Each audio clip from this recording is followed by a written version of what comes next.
Même si ces énergies sont nettement moins polluantes que leurs consoeurs fossiles, elles présentent un certain nombre de limites qui fait qu'aujourd'hui, il est difficile de remplacer l'ensemble de notre consommation d'énergie fossile par des énergies renouvelables. La première difficulté, c'est que ces énergies ne sont pas disponibles en quantité suffisante pour répondre à l'ensemble de nos besoins. Prenons un exemple, les agrocarburants ou biocarburants qui consistent à transformer des cultures agricoles, du blé, du maïs, de la betterave ou de la canne à sucre en carburant pour les voitures, ne sont pas aujourd'hui capables de remplir l'ensemble des véhicules qui circulent sur la planète. Aujourd'hui, elles ne représentent que 5% de notre consommation dans les transports. Et si on voulait atteindre les 100% d'énergie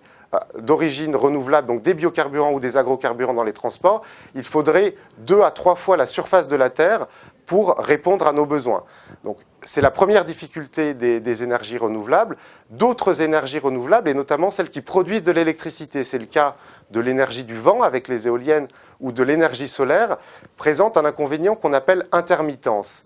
Cette intermittence, elle s'explique par le fait que le vent n'est pas toujours au rendez-vous, que le soleil est présent le jour mais n'est pas présent la nuit, et donc ces énergies ne sont pas capables de produire en continu l'électricité dont nous avons besoin. Le troisième inconvénient des énergies renouvelables, c'est qu'aujourd'hui, dans leur majorité, elles coûtent plus cher à produire que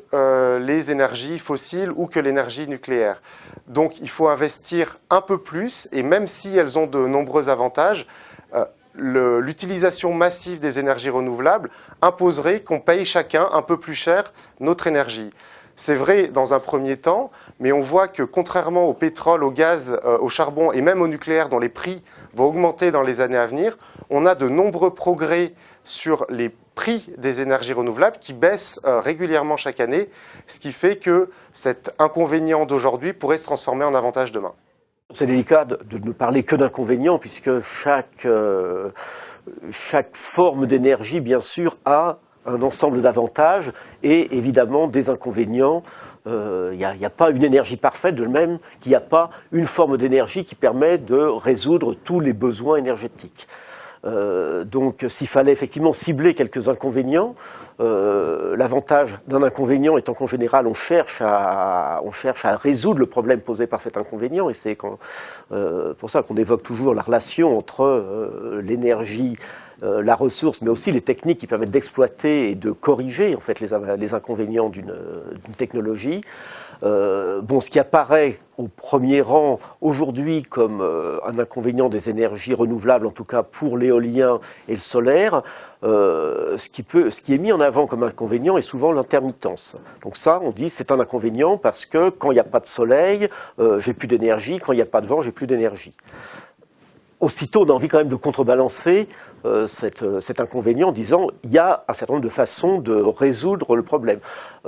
Pour l'électricité, on peut quand même stocker, on sait stocker l'électricité. Dans certaines mesures,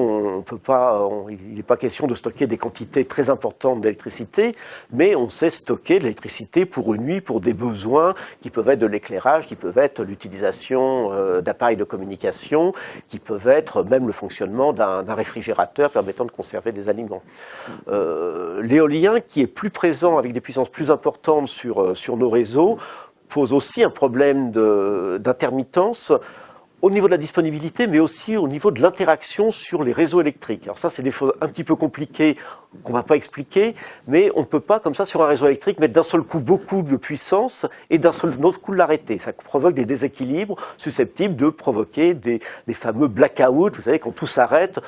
Heureusement, c'est très très rare, mais on a tous un peu en mémoire le fait de la grande panne d'électricité qui conduit bien sûr à des problèmes. Donc, c'est des choses aussi qui se corrigent par de la recherche sur la commande, le contrôle, la régulation de ces dispositifs, et ça fait l'objet de travaux importants. Autre énergie renouvelable, donc l'énergie issue de la biomasse, sur laquelle, si on prend au premier degré en disant, voilà, si je transforme surfaces agricoles qui servent à produire des denrées alimentaires, qui servent à nourrir les hommes, et que je dis voilà, je vais arrêter de nourrir les hommes et puis je vais faire à la place du carburant pour les voitures, on voit bien que ça pose un problème éthique qui est effectivement quelque chose de difficilement acceptable.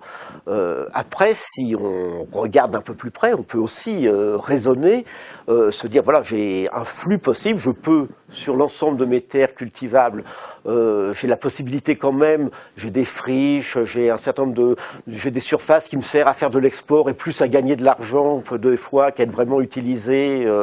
à des fins alimentaires. Et j'ai donc quelques possibilités quand même de prendre une partie de ces surfaces en gérant correctement la ressource pour effectivement faire des biocarburants. Et puis là encore, les techniques derrière m'encouragent à dire je peux aussi faire des biocarburants en utilisant des surfaces non cultivables, des surfaces qui sont des friches, des surfaces qui sont dans des zones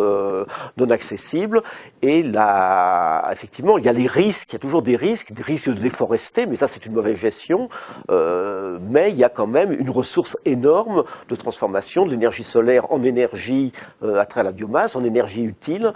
qui serait aussi, enfin voilà, sur laquelle on n'a pas de raison de s'interdire de l'utiliser.